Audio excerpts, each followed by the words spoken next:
Ir sestdienas rīts, 10:30. Jūsu televizora ekrānos kanāls Rīga TV 24 un automotorraidījums numur 2. Šodien raidījumā uz Latvijas ceļiem darbojas 9 stacionārie fotoradari. Atkārtošanas zināšanu māte, atkārtojuma ceļu satiksmes noteikums, labās rokas likums un kustības organizācija apļveida krustojumā. Ceļu emulsija HL izgatavo augstu asfaltu gan profesionāļiem, gan arī mājsaimniecībām. Rubrikā Vēstures lapusīte, ko autosporta programma numur 1 rādīja pirms 10 gadiem, šosejas meistars Arvis Zērbergs. Bēdīgākie transporta līdzekļu vadītāji jau būs pamanījuši. Uz Latvijas ceļiem parādījušies pirmie stacionārie fotoradari. Cik tad radari šobrīd reāli ir uzstādīti? Stacionārās fotoradari iekārtas ir uzstādītas, viņas darbojas no 12. februāra. Bet tas, ka viņas sāks darboties, jau mēs manījām no statistikas nedaudz ātrāk. Šis ātrums, var teikt, tie lielie ātruma pārkāpēju skaits samazinājās. Un šī mēneša laikā mēs esam reālā darbībā palaiduši 9 iekārtas, kas strādā, kas nodod policijai datus par pārkāpējiem, teikt, mūsu klientu fotogrāfijas. Fiksētas ir 4000 pārkāpēji, ir jau kas nomaksājuši sodus, bet ar gandarījumu mēs varētu atzīmēt to, ka ir no 10 līdz 40% pārkāpēju skaits samazinājās, kas brauc iepriekš uz 10 km/h. Tas šobrīd ir 1% pie Varkaļa kanāla pārsniedz šo ātrumu par 10 km/h. Citās vietās nokrities ir līdz 5–7%, tie, kas brauc ātrāk par +10. Vai ir arī tāda lielāka pārkāpuma, vai tā ieraugot šīs zīmes, jo praktiski nepamanīt šos fotoradarus nevar, jo pirms katra izlikta zīme. Tieši tā, pirms katras stacionārās fotoradara iekārtas uzstādīt ātruma ierobežotā zīme, kas atkārto, kāds ir atļautais ātrums šajā vietā, ar papildus informācijas zīmi, ka šeit darbojas stacionāra radara iekārta. Un tās mums ir, kā saka, mēs jau esam laiku deklarējuši, ka tas ir profilakses, satiksmes negadījumu novēršanas pasākums.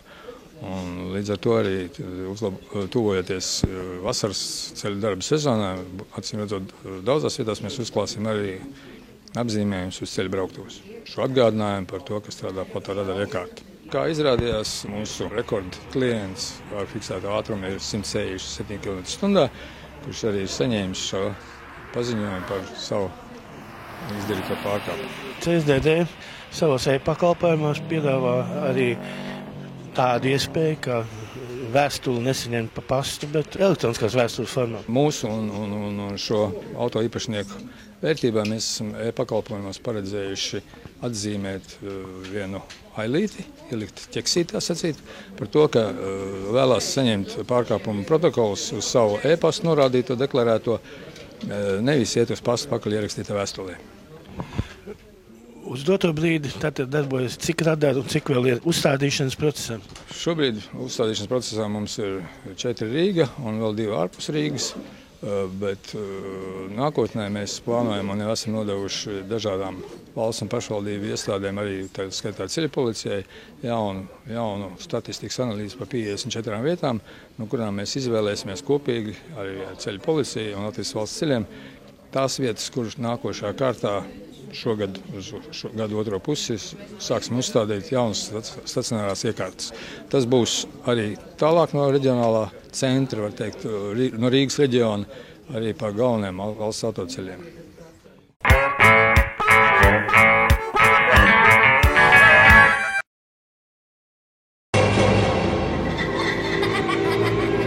Melnā gada laikā, pa melnu ceļu, kāja melns cilvēks.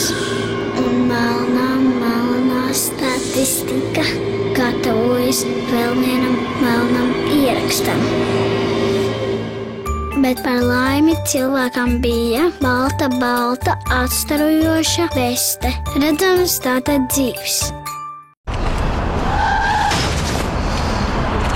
Tev tikai jāzina, ka saskaņoto paziņojumu var aizpildīt, ja viegli cietuši 2 auto, nav ievainoto, nav bojāta 3. personu manta. Auto nav radušies bojājumi, kuru dēļ tie nevar vai tiem aizliedz braukt. Vai tavā automašīnā ir saskaņotais paziņojums?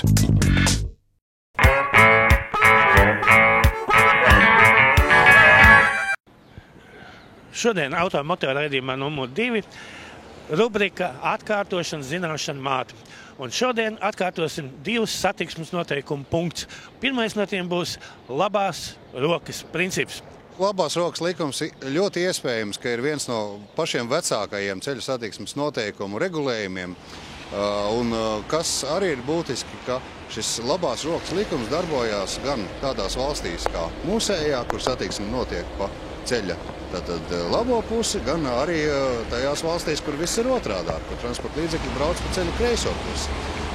Jāsaka gan, ka mans personiskais, novērojums un vērtējums ir tas, ka, piemēram, Anglijā vai Japānā, kur transporta līdzekļi brauc pa otru ceļu pusi, šis labās rokas likums pat ir savā ziņā veiksmīgāks un ērtāk pielietojams, jo vadītājs sēž tanī pusē, kur viņš labāk var redzēt to transporta līdzekli, kas tuvojās un kuram viņš ir jādod ceļš. Bet labās rokas likuma būtība ir sekojoša, ka pirmkārt jau visplašāk izmantojamās vietas tas ir tie neregulējumi krustojumi un krustojumi, kuros nav uzstādīts nekādas priekšrocības ceļazīmes. Otrkārt, tā ir pārkārtošanās uz ceļiem ar vairākām braukšanas joslām katrā virzienā, un treškārt šis labās rokas likums attiecās pilnīgi uz jebkurām vietām, kur nav nekādas satiksmes organizācijas.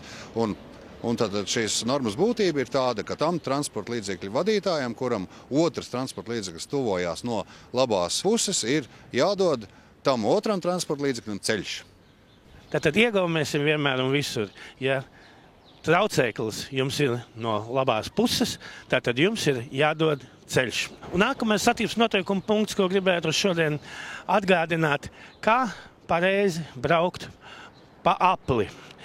It sevišķi jau tajos gadījumos, ja aplī ir vairākas joslas. Apļi, krustojumi, kur brauc pa loku, ir tādi nedaudz specifiski krustojumi. Jāsaka gan, ka nav jauni, bet pēdējā laikā arvien biežāk tiek izmantot satiksmes organizācijā un pamatot tiek izmantot pirmkārt jau tā iemesla dēļ, kad satiksme šajās vietās pašregulējas un mazāk veidojās sastrēgumi. Otrkārt, šie krustojumi ir arī drošāki. Ne jau tādā nozīmē, ka šajos krustojumos būtu mazāk satiksmes negadījumi, bet jebkurā gadījumā, ja tur notiek satiksmes negadījumi, tad ātrumi ir mazāki un šo negadījumu sekas arī līdz ar to ir mazākas. Bet galvenais, kas būtu jāatcerās braucot pa loku, ka pirmkārt iebraucot lokā, šeit nav spēkā tas satiksmes noteikuma punkts, ka pirms jebkura manevra ir jāieņem attiecīgais malējais stāvoklis. Tad lokos drīkst iebraukt gan no pirmās braukšanas joslas, gan no otrās braukšanas joslas, ja ir šīs vairākas braukšanas joslas. Savukārt izbraukšanai no loka gan ir jāieņem attiecīgais malējais stāvoklis, un tātad tajos lokos, kur ir šīs vairākas braukšanas joslas, vienmēr pirms izbraukšanas ir jāieņem labā malējā josla. Runājot par pašu braukšanu lokos, ir viens diezgan svarīgs nerakstīts likums, pieklājības likums, kas arī pamazām ieietās pie mums, un šī likuma būtība arī ir, lai pēc iespējas tā netraucētu kopējai transporta līdzekļu plūsmai, lai neveidotos sastrēgumi, lai visi varētu ātri aizbraukt. Un tā būtība ir tāda, ka gadījumā, ja jūs negrasaties izbraukt no loka nākošajā izbrauktuvē, tad ieņemiet to joslu, kas ir vairāk pa kreisi, tātad tuvāk loka centram, un brauciet pa šo joslu tā, lai tie transporta līdzekļi, kas vēlās iebraukt lokā, lai viņiem jūs nebūtu kā traucēklis. Kā jau es iepriekš minēju, tad pirms tās izbrauktuves, kur jūs esat iecerējis braukt ārā, gan jums būs jāpārkārtojās un jāieņem šis labais malējais stāvoklis. Attiecībā uz priekšrocībām pirms iebraukšanas lokā ir tā, ka dažādās valstīs ir atšķirīgs regulējums. Piemēram, ir valstis, kur jau satiksmes noteikumos ir ierakstīts, ka tiem, kas brauc par loku, ir priekšroka. Mūsu valstī tā gluži nav, un mūsu gadījumā, tātad jebkurā gadījumā pirms iebraukšanas lokā ir uzstādīta ceļa zīme, dodiet ceļu.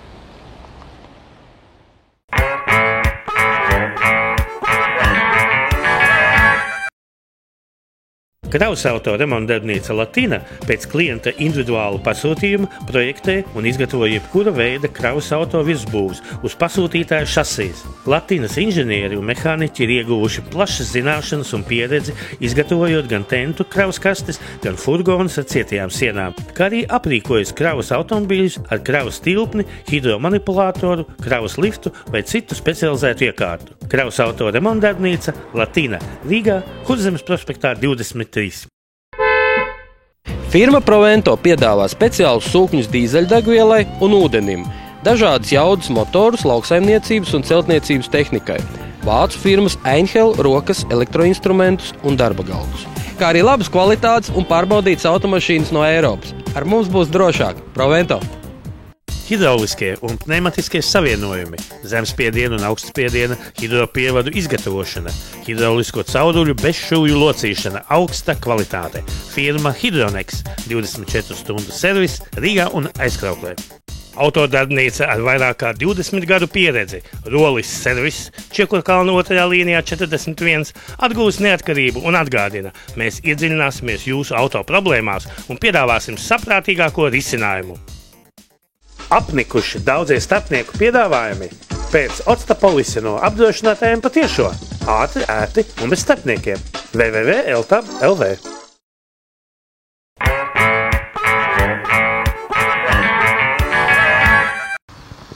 Pavasaris Latvijā raksturīgi atnāk ar putnu dziesmām, silts saules stariem un bedrīšu lāpīšana uz Latvijas ceļiem. Bet pirms vēl iestājās masveida bedrīšu lāpīšana, un tas būs iespējams tikai tad, kad ārējā gaisa temperatūra būs +10 grādi un zemes temperatūra +5, bet bedres tad ir, ko ar viņām darīt? Ļoti vienkārši. Viņas stājas ciet ar augsto asfaltu, ko ražo mūsu draugi un kolēģi no Tukuma ceļu emulsija HL. Kā jau Ulds teica, esam labos draugos ar autoraidījumu numur 2. Mums jau, jāsaka, seriāls jau sanāk. Vasarā stāstīju par mūsu firmas ražoto bitumēnu emulsiju, par virsmas apstrādes darbu veikšanu. Nu, un tagad, kā loģisks turpinājums mūsu, jāsaka, seriālam, būtu ziemas produkts augstais asfalts. Tātad, kas ir augstais asfalts? Augstais asfalts ir tāds viltīgs materiāls, kas ir izmantojams bedrīšu remontam un nelielos būvdarbos augstā laikā, augstā veidā, principā pašu spēkiem. Ko es gribu uzsvērt, kas ir galvenais pašu spēkiem? Asfalts sastāv tāpat no minerāla materiāla, no smalkām šķembiņām, bitumena. Bitumens tiek dažādi speciāli sagatavots, lai šis materiāls būtu augsti iestrādājams. Iztvaikojot un noreaģējot visām tām sastāvdaļām, viņš pamazām laika gaitā satvietē. Bet nesasal. Nesasals, nē. Šis ir tieši tāpēc, viņš ir ziemas asfalts, un tas ir galvenais mūsu firmas produkts ziemā, ko mēs ražojam. Man ir laimējies bieži vien piedalīties ziemas laikā mīnus grādos pie šādas te bedrīšu lāpīšanas ar augstu asfaltu, bet tur speciālisti no autoceļu uzturētāji parasti vēl ar gāzi karsēja to bedri. Šodien, taisot bedrītes, mēs neizmantojam. Materiāls ir iestrādājams arī mīnusgrādos, vienkārši šī pasildīšana atvieglo darbu. Mēs arī rekomendējam, ja jau ir ziemā, tiešām ir avārijas bedres, kuru remonts jāveic ir ziemā pie -5, -10 grādiem, tad rekomendējam glabāt siltā telpā, vai arī tiešām ar to gāzi arī pasildīt. Tad viņš paliek plūstošāks un vieglāk iestrādājams. Bet šodien mums ir kaut kādi +5 grādi. Jā, kā redzams, materiāls ir ļoti mīksts un viegli iestrādājams arī, teiksim, bez jebkādas sildīšanas. Sarunas sākumā tu teici, ka šis materiāls ir derīgs pašu pielietošanai sev mājas apstākļos. Es par to pirmo reizi dzirdu. Es saprotu, ka ar to lieto tikai profesionāļi uz ceļiem. Tā ir, ka tas ir tiešām mājas apstākļos izmantojams materiāls. Mūsu galvenie klienti ir, protams, Latvijas autoceļu uzturētāji, kas veic autoceļu uzturēšanu uz valsts ceļiem. Pēdējā laikā arvien vairāk pielietojumu atrod tieši arī pilsētu, ciemu, pašvaldību, komunālie dienesti, kuru īpatsvars mūsu klientu apjomā katru gadu pieaug. Un, kas ir diezgan jaunums, pēdējā laikā ir dažādi namīpašnieku sabiedrības, piemēram, kad dzīvokļu mājai, ja viņiem ir namīpašnieku biedrība, tā pati dzīvokļu māja, nopērk šo 5 maisus, 10 maisus, un salabos savu iekšpagalmu. Tāpat arī privātās mājas īpašnieks, viņam ir kaut kāda iebranktuvīte, ja viņš nevar sagaidīt, ka viņam piebrauks un salabos pašvaldība, viņš var paņemt to maisiņu, nopirkt un iestrādāt pats saviem spēkiem. Varbūt pakomentēsim. Pirmkārt, mums ir vajadzīga bedre, un bedres mums ir atlika likām. Jā, sižetā redzami nepieciešamie darba rīki un, protams, pats materiāls. Pirmā procedūra būtu bedrīte, tomēr ir jāizslauka. Ja viņa ir izdrupuši dažādi asfalta gabaliņi, tos vajadzētu aizvākt, iztīrīt viņu tīru un būtu vēlams, lai viņai būtu vertikālas maliņas, lai tam augstiem asfaltam ir iekš kā turēties. Tad ieberam masu bedrītē un noblietējam. Ja vasarā ir ļoti karsts, vēlams ir pārkaisīt kādu smilts kārtiņu. Šobrīd nav tik karsts, viņš pie riepām, pie kājām nelips, bet vasarā viņš var sākumā izberot no maisa, viņš var būt ļoti lipīgs, kā jau bitumens, un vēlams tomēr pārkaisīt. Galvenais ir noblietēt, konkrēto bedrīti salabojot. Varam redzēt, ka šeit blakus ir pirms gada liktais augstais asfalts, bet apkārt asfalts viņam jau šim ielāpam ir jau nodrupis. Tad mēs redzam, ka tiešām vecais ielāps jau stāv, kā saka, kā vakar likts. Jā, bet apkārt ir apdrupis jau, kas jau ir pamata segums. Dotajā brīdī mēs esam Tukumā, firmas ceļu emulsija HL ražotne, bet vai tad tiešām tiem cilvēkiem, kam savaigās šitien to augstu asfaltu jābrauc uz Tukumu, nu labi, tev apkārtējo novadu iedzīvotājiem, bet Latgala, Vidzeme? Mēs veicam piegādi, mums ir pietiekami autoparks, veicam piegādi tiešām pa visu Latvijas teritorijā, dažādos daudzumos, sākot ar 1 tonu, gan tad ir nelielāks transports, lielākiem transportiem jau ir 10 tonnas, 5, 10 līdz 24 tonnām jau ir ar puspiekabiem veicam piegādes, bet, jā, tiešām cilvēks no rīdzinieks, šoreiz vēršos pie rīdziniekiem, ir nepieciešams tikai 1 maisiņš vai 2, materiāls ir iegādājams arī veikalā OK būvmateriāli Piedrujas ielā, viņi ir tā kā ļoti laba sadarbība mums ir ar viņiem, pastāvīgi materiāls ir viņiem uz vietas veikalā. Sarunas noslēgumā gribētu vērst namīpašnieku, komunālo dienestu darbinieku vērību uz to, kā svarīgi to bedrīti ir saremontēt, kamēr viņa vēl ir neliela. Kamēr viņa nav sasniegusi 5 cm dziļumu, viņa vēl nav avārijas bedre, jo tad jau tas prasīs daudz vairāk līdzekļu, daudz vairāk darba, un arī galā tomēr tas lielā ielāpa remonts būs nekvalitatīvāks nekā tā mazā ielāpiņa remonts.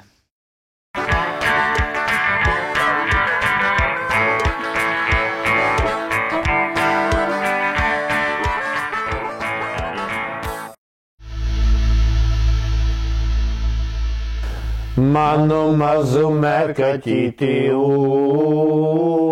nepaliec par vientulīti viens pats tu.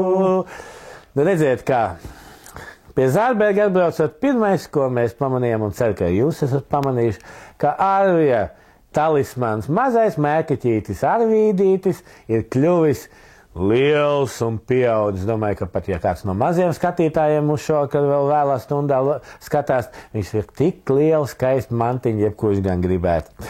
Bet, kā saka, ne visiem un nevienmēr. Zēni, nākiet no šurp, es domāju, ka visi Ev! Tas te kustās. Kā māte man kazas. Taču man nebrīdināja, ka viņš ir dzīvs. Arvi, tātad 2005. gads tev autosportā, kāds tas būs?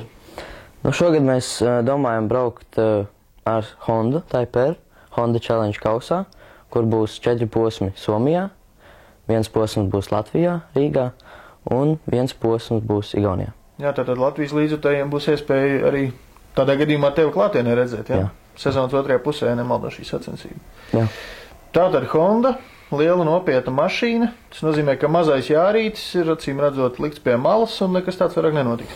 Nē, īstenībā pirmais posms ir Rīgā, kur mēs vēl pat nezinām īsti, mēs laikam, ka brauksim ar Jārisu, jo tāpēc, ka tieši pēc nedēļas ir ar Honda lielo jābrauc, un mēs negribam īpaši riskēt ar Honda izbraukt ārā, lai, ja kaut kas notiek, pieņemsim ar Honda, tad pēc tam, lai nenobraukt pirmo posmu Honda Challenge.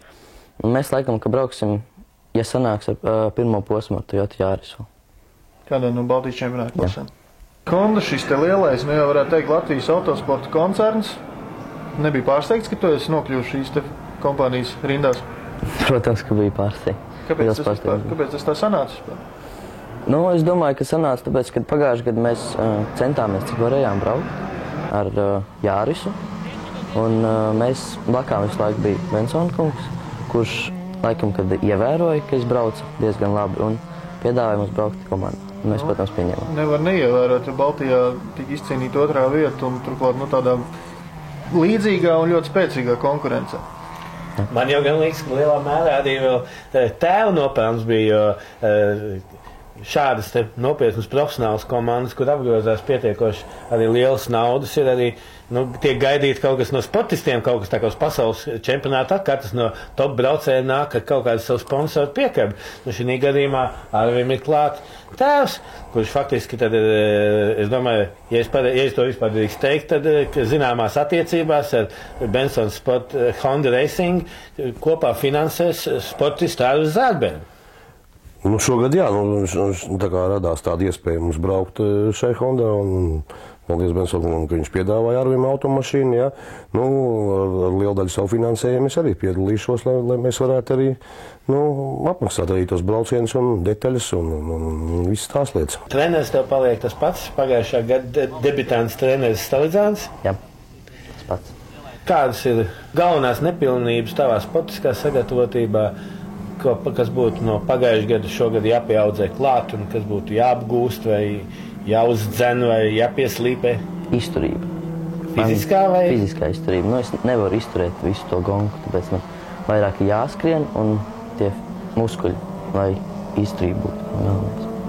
Ja pagrūti, teiksim, ar pieaugušiem vīriešiem sacensties, pagājušajā gadā ar 20-gadīgiem vīriešiem sacensties viņa fiziskajā spēkā un lielajā karstumā kombinezonā, teiksim, braukt tos daudzos apļus, nav tik viegli, tad jātrenējās fiziski. Tajā pašā laikā psiholoģiski, es domāju, tev ejot cauri kartingam un pagājušajam gadam, tur par to, laikam, jautājumu nav. Nē, to es it kā varu izturēt, tas tā psiholoģiskais man pagaidām nervi vēl tur. Tur pat izskatījās, ka varbūt dažam labam citam tavā klasē bija problēmas, gan Kupčikam, gan Kasametam, tie tur ņēmās, bet tu tā stabili to lietu varēji risināt. Centos, cik varēju tā noturēt mierīgi visu. Arvi, bet mēs to pirmo formulu tā piesaucām. Vai kaut kur tālākā nākotnē vēl ceri par to? Ja ne par pirmo formulu, tad vismaz tu zini, ka jau šobrīd ir B2000 klases, Super 2000 klases, kas faktiski ir brauc šogad pasaules čempionātā. No viena acu varbūt pasako, kas tur notiekās? Par F1 es īstenībā neceru kļūt F1 pilotu. Man ir mērķis nostādīts uz DTM, tas ir salona autobīļu mašīna. Tā kā tēti, tu jūti, uz ko tā lieta visu velk? Īstenībā jau mēs esam nokļuvuši šobrīd Hondas komandā un arī Hondas piedalās šī pasākumā pasaules čempionātā. Varbūt, ka lēnā garā soli pa solītim ar Hondas palīdzību mēs arī varam tikt uz Eiropu. Arvi, cik dalībnieku būs šajā Honda Challenge kausā?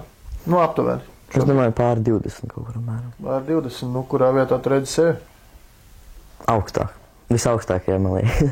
Protams, centīsimies tikt trīniekā vai pieciniekā. Tiešām jācenšās. Tiešām reāli, tur taču tomēr veči arī nav sēņot atbraukuši. Nē, jā, protams, mēs Toyota Jāriska braucām, mēs arī domājam no sākuma 10. tiksim, tad 2. gadā tur tā.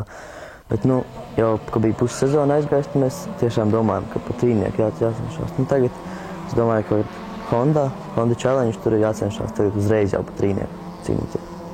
Vai tad nevajadzēs lēnā garā iesaistīt jaunietu biznesā? Mēs taču šeit agrākās reizēs esam par to runājuši.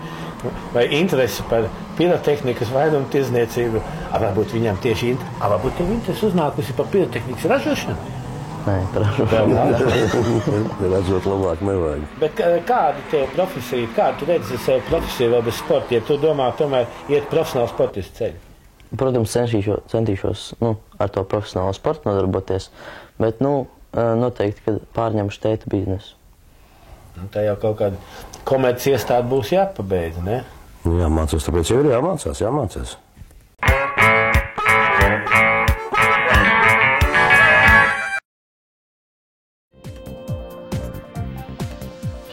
Raidījuma veidošanā izmantoti Media Range datu nesēji. Izplatītais Baltijā TX Latvija.